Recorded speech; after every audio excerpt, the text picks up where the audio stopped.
فاتح عالم اس کا نام تھا۔ نہ جانے والدین نے کیا سوچ کر ایسا بھاری بھرکم نام رکھا تھا۔ وہ میرے بھائی کا دوست تھا، علاقہ غیر سے اس کا تعلق تھا۔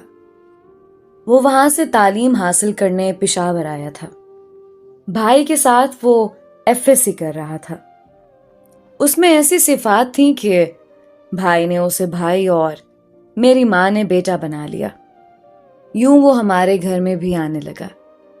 ہم سب اسے عالم کہہ کر بلاتے تھے، پورا نام نہیں لیتے تھے۔ آدھا نام پکارنے کے باوجود وہ ہم سے خفا نہیں ہوتا تھا۔ عالم کا تعلق ایک خوشحال خاندان سے تھا۔ اس کے دادا کا اپنا گاؤں تھا جو کوہاٹ سے آگے پہاڑ کے درے کی طرف واقع تھا۔ اس گاؤں میں ہی ان کا سارا قبیلہ آباد تھا۔ جن دنوں وہ میرے بھائی کے ساتھ پڑھتا تھا، ہمارے گھر ہر ویکنڈ پر آیا کرتا تھا۔ سچ بات یہ ہے کہ وہ اپنے حسن اور وجاہت کے سبب مجھے اچھا لگتا۔ میرا جی چاہتا تھا کہ وہ روز ہمارے گھر آئے۔ جب وہ آتا تو اسے دیکھ کر میں بہت خوش ہوتی، بات بات پر کھلکھلاتی۔ میری امی نے ایک روز میری خوشی کو بھانپ لیا اور کہا، بیٹی تم ذرا اپنے آپے میں رہو، اور عالم کے آنے پر اس قدر دانت نکالنے کی ضرورت نہیں، کیونکہ وہ ایسے خاندان سے تعلق رکھتا ہے جہاں آپس کی دشمنیاں اور خون خرابے ہوتے ہیں۔ ان لوگوں کے کندھوں پر ہر وقت بندوق رہتی ہے۔ کیا ہم ایسے خاندان میں بیٹی کے رشتے کے متحمل ہو سکتے ہیں جہاں سر کی قیمت بندوق کی ایک گولی سے چکائی جاتی ہے؟ میری سمجھ میں ماں کی باتیں نہیں آئیں۔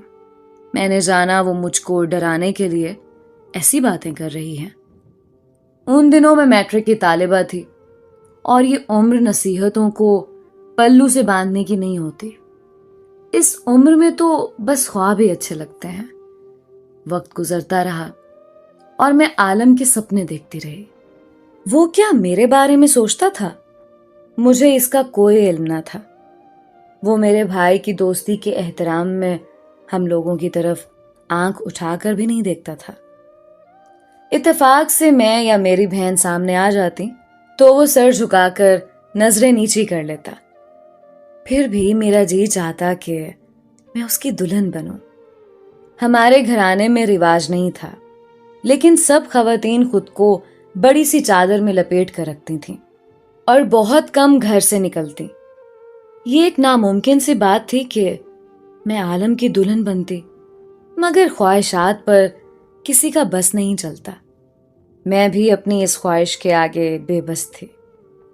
ایک دن سوچا جاننا چاہیے کہ میرے بارے میں اس کی کیا رائے ہے، لیکن مسئلہ یہ تھا کہ اس سے بات کیسے کی جائے۔ بھائی سخت مزاج تو نہیں تھے، لیکن ایسی کھلی چھٹی بھی نہیں تھی کہ میں از خود بیٹھک میں گھس جاتی اور عالم سے باتیں کرنے لگتی۔ تاہم مجھے چین نہیں تھا۔ دل پہلو میں تو تھا، مگر اس کو کسی پل قرار نہ تھا۔ ایک دن سب گھر والے کسی تقریب میں گئے ہوئے تھے۔ میں دادی کے ساتھ گھر پر تھی۔ سردیوں کے دن تھے۔ امی اور بابا جان مجھے دادی کی دیکھ بھال کے لیے گھر پر چھوڑ گئے تھے۔ دوپہر کے وقت بیل بجی۔ میں دروازے پر گئی۔ سامنے عالم کھڑا تھا۔ اس نے بھائی کا پوچھا۔ بے اختیار میرے منہ سے نکلا، جی ہیں، اور دروازہ کھول دیا۔ وہ تیزی سے بیٹھک میں چلا گیا اور بھائی کے آنے کا انتظار کرنے لگا۔ میں کچن میں گئی، جلدی جلدی چائے بنائی اور ٹرے اٹھا کر بیٹھک میں آ گئی۔ یہ پہلی بار تھا کہ میں اس کے سامنے یوں آئی تھی۔ میرے اس طرح بے دھڑک آ جانے پر وہ حیران ہو گیا۔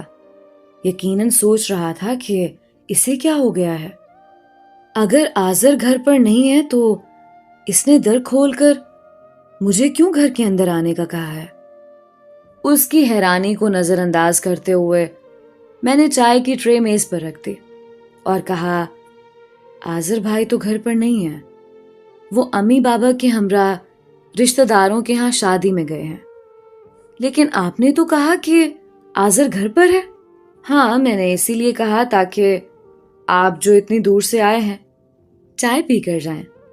میرا اتنا کہنا تھا کہ وہ اٹھ کھڑا ہوا اور کہنے لگا کہ اچھا تو پھر میں چلتا ہوں۔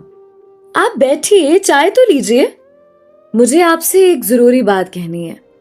یہ کہہ کر میں نے چائے کی پیالی اس کے ہاتھ میں تھما دی۔ وہ مجبور صوفے پر ٹک گیا اور چائے کے چھوٹے چھوٹے گھونٹ پینے لگا۔ آپ کا میرے بارے میں کیا خیال ہے؟ بے دھڑک میں نے اپنا سوال داغ دیا، جو اس قدر تیکھا تھا کہ عالم کا رنگ سرخ ہو گیا۔ اس نے پہلی بار نظر بھر کر میری جانب دیکھا اور اس سے پہلے کہ وہ کچھ کہتا میں نے عجلت میں تیر چلا دیا۔ میں آپ کو پسند کرتی ہوں اور آپ سے شادی کرنا چاہتی ہوں، کیا ایسا ممکن ہے؟ اس کی آنکھیں میری دیدہ دلیری پر پھٹی کی پھٹی رہ گئیں۔ یہ آپ کیا کہہ رہی ہیں؟ وہ روحانسا ہو کر بولا۔ کیا آپ کو خبر ہے کہ کتنی بڑی بات آپ نے کہہ دی ہے؟ بات بڑی چھوٹی نہیں ہے، یہ ایک سیدھی سی بات ہے۔ شادی کے لیے پوچھنا کیا کوئی بری بات ہے؟ کوئی جرم ہے؟ کیا میں نے چوری یا ڈکیتی کی بات کی ہے؟ وہ میرے تابڑ توڑ جملوں سے گھبرا گیا۔ ابھی تک وہ ماتھے سے پسینہ پہنچ رہا تھا۔ پھر اس نے کامل سنجیدگی سے جواب دیا، دیکھو بہار بی بی، بات یہ ہے کہ تم میرے دوست کی بہن ہو، میرے لیے قابل احترام ہو۔ تمہارے علاوہ کوئی اور لڑکی اگر مجھ سے اس قسم کی باتیں کرتی تو میں اسے سیدھے منہ جواب ہی نہ دیتا، لیکن میں تمہارا دل توڑنا نہیں چاہتا۔ اب سنو کہ میری مجبوری کیا ہے۔ میری مجبوری یہ ہے کہ میرا تعلق ایسے قبیلے سے ہے جہاں دشمنیاں نسل در نسل چلتی ہیں۔ ہم ہر وقت بندوق کی نالی کے سامنے رہتے ہیں۔ ایسے میں تم کو مجھ سے شادی کر کے سوائے پریشانی کے کیا ملے گا؟ مجھے اس کی یہ طویل عذر محسوس ہوئی۔ آپ سیدھی طرح بات کیوں نہیں کرتے؟ مجھے سیدھی بات کہنی اور سننی پسند ہے۔ شادی نہیں کرنی تو نہ کیجیے، کہہ دیجیے کہ نہیں کر سکتا، تو سیدھی بات ہے کہ ہاں تم سے شادی نہیں کر سکتا۔ ہمارے قبیلے میں لڑکے ہوں یا لڑکیاں باہر شادی نہیں کر سکتے۔ جب اس نے ایسا ٹکا سا جواب دیا تو میں اور بھی دکھی ہو گئی۔ اس کے سامنے سے چائے کی ٹرے اٹھا لی اور سر جھکا کر کچن میں آ بیٹھے۔ آنسو خود بخود میری آنکھوں سے گرنے لگے، جن کو پہنچنے والا وہاں کوئی نہ تھا۔